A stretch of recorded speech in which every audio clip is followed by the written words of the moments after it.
eu separei dois temas principais: geologia e vegetação do Brasil. Então, começando por geologia, qual deve ser o seu principal foco? O foco deve ser em qual a causa dessas manifestações: vulcões, terremotos e tsunamis. Então, vamos lá. Os terremotos, vulcões e tsunamis estão relacionados ao movimento das placas tectônicas, ao tectonismo. Então, devemos observar que o tectonismo é um agente interno e formador do relevo, um agente endógeno e formador do relevo. Da onde vem a movimentação das placas tectônicas? As placas tectônicas se movimentam em virtude das correntes de convecção do manto terrestre. Então, esta movimentação interna acabou dividindo a crosta em pedaços e esta movimentação das placas também é provocada pelas correntes de convecção. Observe agora essa gravura que aparece na sua tela. Nela, você consegue perceber a movimentação das correntes de convecção no manto terrestre. E na área indicada pela seta, nós temos o movimento de afastamento das placas tectônicas. O movimento de afastamento também é tratado como adução.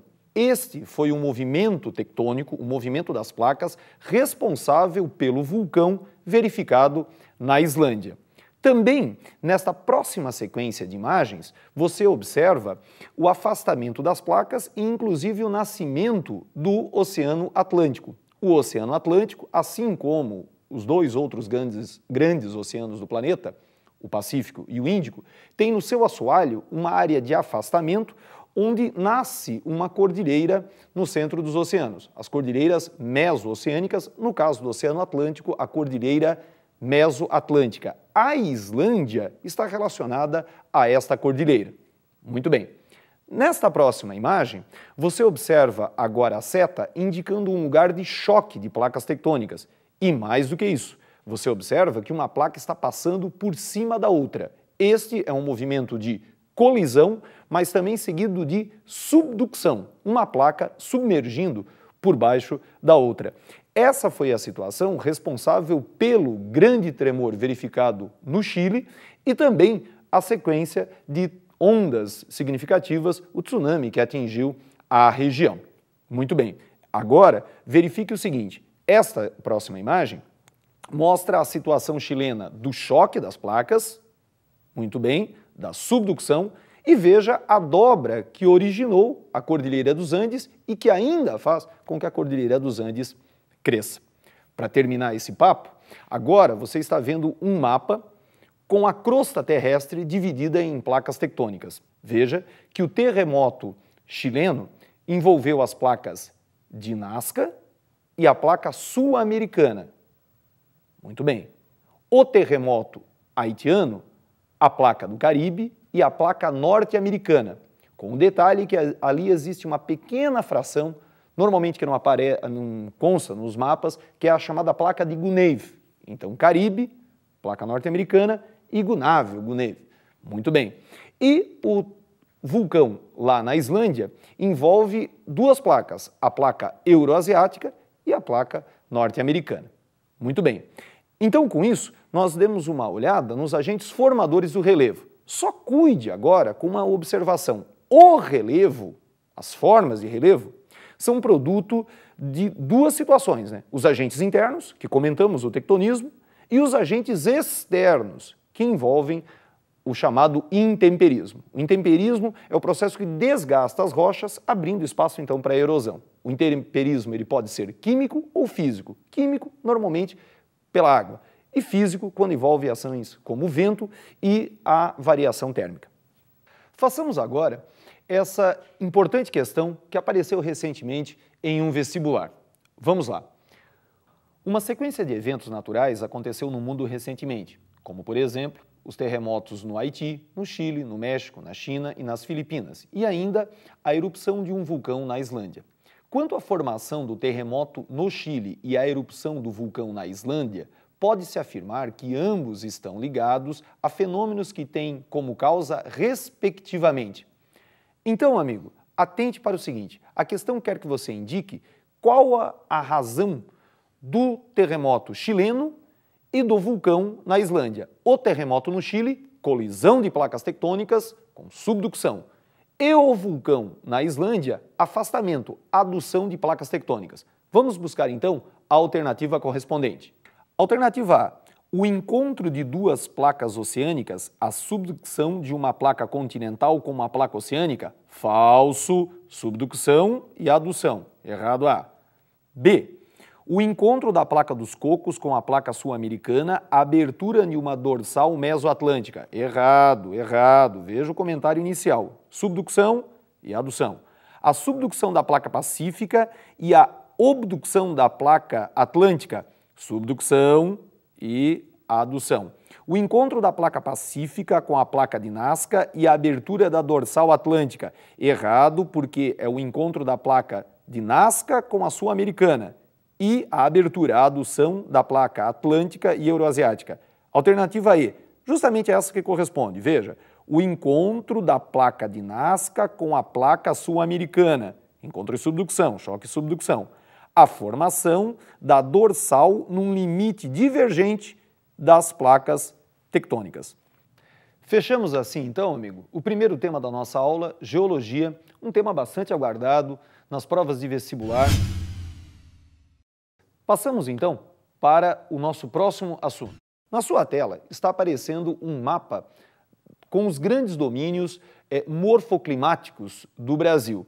Então, você observa, né, a existência de grandes segmentos florestais no Brasil. A preservação e a utilização desses recursos chamam bastante a atenção. Eu quero que, primeiro, você atente para alguns grandes conjuntos. É o caso da Amazônia. A Amazônia, nós temos notícias de que a taxa de desmatamento ela vem reduzindo. Alguns números falam até em redução de 40%, o que é significativo, mas ainda continua ocorrendo um desmatamento muito severo. Na sua tela agora, você observa um outro mapa da Amazônia Legal, da Amazônia dentro dos limites brasileiros, e você identifica a chamada área do Arco das Queimadas, ou Arco do Povoamento Adensado. Essa região do Arco do Povoamento Adensado, que se estende desde o Maranhão, passando pelo Tocantins, passando pelo Mato Grosso e atingindo até o Acre, corresponde à principal faixa de devastação da floresta amazônica, onde ocorre a expansão das lavouras de soja, da criação de gado e da grande retirada de madeira. Então, sobre a Amazônia, nós temos ainda uma grande devastação, informações de redução nessa taxa, principalmente em razão da fiscalização, mas também uma grande preocupação nesse espaço do Arco das Queimadas por ser a maior área de devastação e a cabeceira dos rios que seguem para o grande rio Amazonas. Agora, nesse outro mapa que você observa, você identifica o domínio do Cerrado brasileiro. O Cerrado brasileiro é uma vegetação de um menor porte do que a Amazônia, o que para muitos ela não tem grande importância. Grande engano. Nesta região nós temos a nascente da maioria das grandes bacias hidrográficas do Brasil. Daí a região do Cerrado, que é atacada por lavouras também, pela expansão urbana, pela obtenção de carvão vegetal, despertar preocupação por representar a verdadeira caixa d'água do Brasil. Então, os cerrados você também deve identificar e ter essa preocupação. E agora, nesse último mapa que você tem, novamente dos domínios vegetais do Brasil, você deve identificar a área dos chamados mares de morros, que corresponde à área da Mata Atlântica.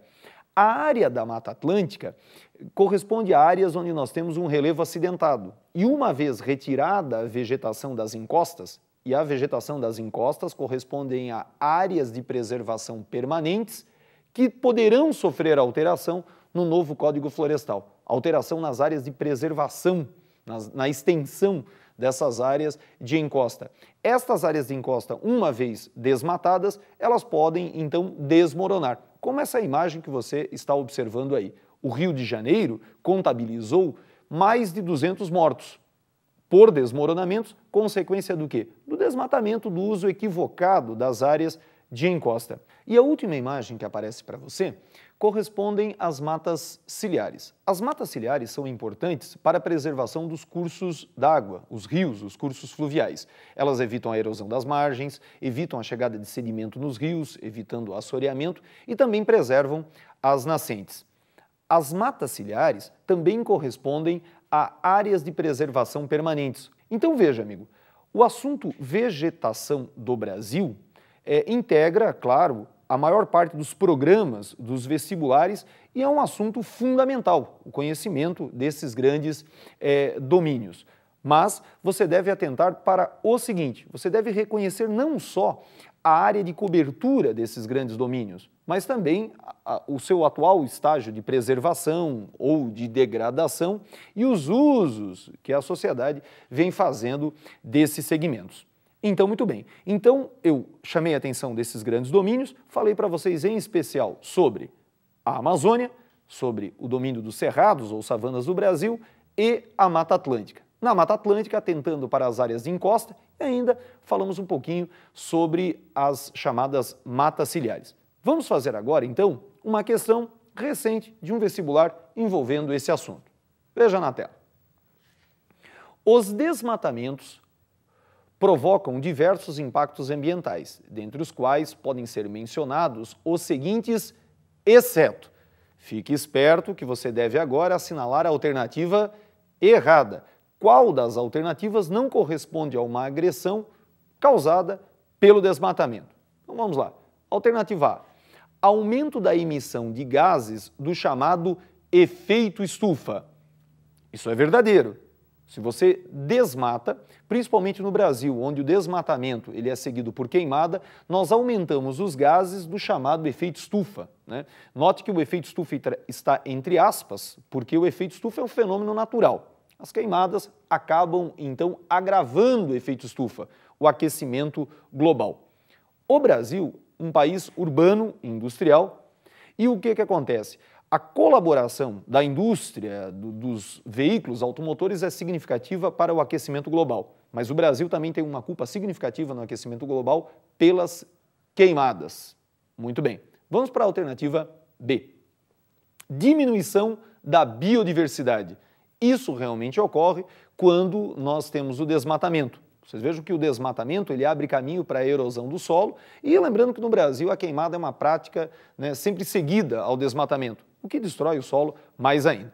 Na alternativa C, aceleração dos processos erosivos dos solos. Isso é verdade, já comentamos, né? O desmatamento ele abre caminho então para a erosão, abre caminho então para estragar os solos. Alternativa D, decréscimo considerável do assoreamento dos rios e riachos, com prejuízos sérios à fauna local. Isto é falso, isto é falso. Veja que com o desmatamento, você abre caminho cada vez mais para a erosão e para a ida de sedimentos aos rios, causando então o chamado assoreamento. Eu já farei uma observação no final dessa questão sobre esse ponto ainda. Última alternativa, alternativa E. Alterações locais no ciclo hidrológico. Sim, a retirada da vegetação acaba provocando o assoreamento dos rios, a dificuldade do fluxo das águas e também, eventualmente, a morte de algumas nascentes. Então, ainda sobre esse assunto, uma observação simples, mas importante. Veja sempre as coberturas vegetais como uma esponja. Notem, a vegetação, ela segura a umidade no solo, favorecendo então a infiltração. A vegetação devolve umidade para a atmosfera, regulando o ciclo hidrológico. A vegetação protege o solo contra o escoamento superficial exagerado, então contra a erosão. A vegetação segura os sedimentos, evitando o assoreamento dos rios. Então, as grandes coberturas vegetais funcionam como uma esponja. Nas encostas, as vegetações funcionam como verdadeiros pregos, evitando, então, o desmoronamento das áreas. Muito embora em relevos acidentados os desmoronamentos são naturais, nem sempre favorecidos pelo homem, mas no caso do Brasil, nas áreas urbanas, a participação da expansão urbana e da ocupação indevida, claro que é muito importante. Muito bem, então, nós tratamos nessa aula de dois pontos que julgamos extremamente relevantes para as provas dos vestibulares agora. Então, que outros assuntos podem fazer parte aí do imaginário de quem vai bolar as suas questões. Note, nós temos um assunto chamado lixo, que é relevante, né, porque as cidades produzem lixo em grande quantidade, as indústrias também, e nem sempre a destinação desses resíduos é adequada. Alguns escândalos explodiram até no Brasil com a vinda de lixo da Alemanha e da Inglaterra, que seriam acondicionados aqui. Foi sancionada a nova regulamentação para os resíduos sólidos, a chamada Lei do Lixo. Então, o tratamento do lixo no Brasil começa a receber assim, uma atenção bastante séria. Destacamos nessa lei o quê? A proibição dos lixões, os aterros a céu aberto, e também a regulamentação das associações dos catadores de material reciclável. Então, fique esperto para o assunto lixo. Também você deve prestar atenção nas alterações climáticas provocadas pelo aquecimento global. Então, uma boa prova, um bom simulado para você, sucesso e até a próxima.